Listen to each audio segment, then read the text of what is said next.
Mas malaki pa ito kaysa sa sinabi mo, pero hindi ito pangkalahatan. Ito ay naangkop sa mga right-wing populist ng rehimen, kung saan ang lahat ng otoridad ay nasa gobyerno. Itinataguyod nilang ideya na dapat kakaunti lang ang limitasyon sa gusto ng gobyerno, mga checks and balances at iba pa. At pinahahalagahan nila ang katapatan higit sa lahat, kabilang nga ang pagiging eksperto. At sa katunayan, ang ideya ng pagiging eksperto ay tinitingnan bilang isang ideya ng mga matatalino lang. May kinalaman sa mga elitista, isang bagay na hindi demokratiko, at kailangan ng mga ordinaryong tao para gawin ang mga trabaho. Itinatag ang direktor ng Pambansang Intelihensya sa US ilang taon matapos ang ika-11 ng Setyembre na mapansin ng mga investigador na ang kaguluhan sa maraming ahensya ng intelihensya ay di nakakatulong at walang may alam sa pinakamahalagang impormasyon. Seryoso ang trabahong ito, parang atake sa puso. At halos lahat ng mga naunang direktor, maliban na lang kay Paul Siegberg na medyo hindi ganon, pati na rin ang pinakahuling itinalaga ni Trump. Pero lahat sila ay mayroong karanasan sa estratehiya, militar, patakaran panlabas at pambansang seguridad.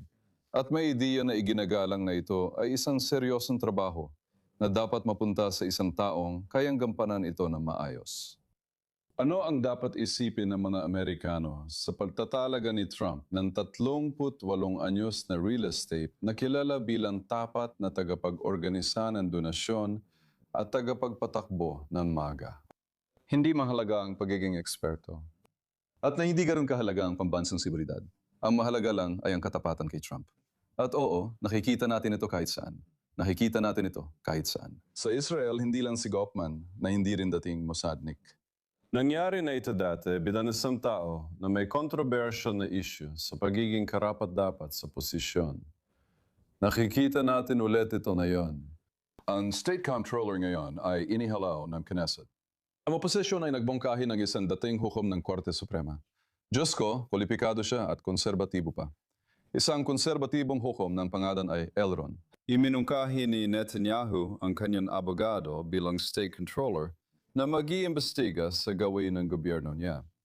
Nakakatawang, kahit lihim ang ikalawang botohan, pinilit pa rin ng koalisyon ang mga mambabatas na kunan ng video ang sarili gamit ang cellphone sa lihim na lugar ng botohan bilang patunay na tama ang ibinoto nila.